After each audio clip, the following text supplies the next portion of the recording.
തിരുവനന്തപുരം കോവളത്ത് വിദേശ വനിതയ്ക്ക് തെരുവുനായയുടെ കടിയേറ്റു. റഷ്യൻ യുവതി പൗളിക്കാണ് തെരുവുനായയുടെ കടിയേറ്റത്.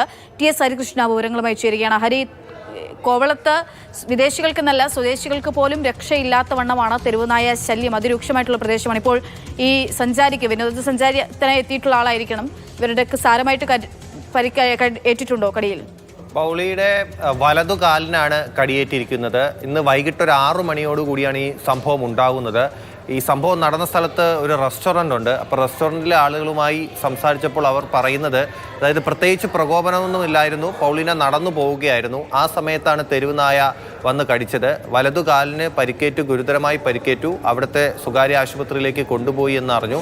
അതിനുശേഷം തിരുവനന്തപുരത്തെ ജനറൽ ആശുപത്രിയിലേക്ക് അവരെ മാറ്റിയിട്ടുണ്ട്. പ്രത്യേകിച്ച് പ്രകോപനമൊന്നും ഇല്ലാതെയാണ് തെരുവുനായയുടെ ഭാഗത്തുനിന്ന് കടി ഏറ്റത് എന്നാണ് മനസ്സിലാക്കാൻ സാധിക്കുന്നത്. ഇത് കൂടാതെ ആ ഭാഗത്ത് ആൾക്കാർ പറയുന്നത് ഇതിനു മുമ്പും അവിടെ തെരുവുനായയുടെ ശല്യം ഉണ്ടായിരുന്നു.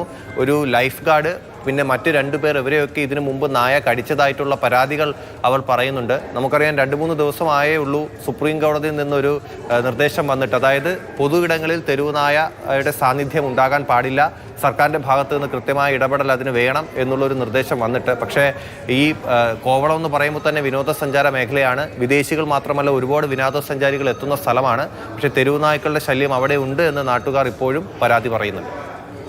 ശരി, നമ്മൾ ഈ സഞ്ചാരികളെ ഇതിലെ എന്ന് പറഞ്ഞ് നമ്മുടെ വിനോദസഞ്ചാര മേഖലയ്ക്ക് ഉണർവേകാൻ വേണ്ടി പല പരിപാടികൾ ആവിഷ്കരിക്കുന്നുണ്ട്. അതിനിടയിൽ ഈ കാര്യങ്ങൾ കൂടി മന്ത്രിമാരൊക്കെ ശ്രദ്ധിച്ചാൽ നല്ലതാണ്. കോവളത്ത് അതിരൂക്ഷമാണ് തെരുവുനായ ശല്യം.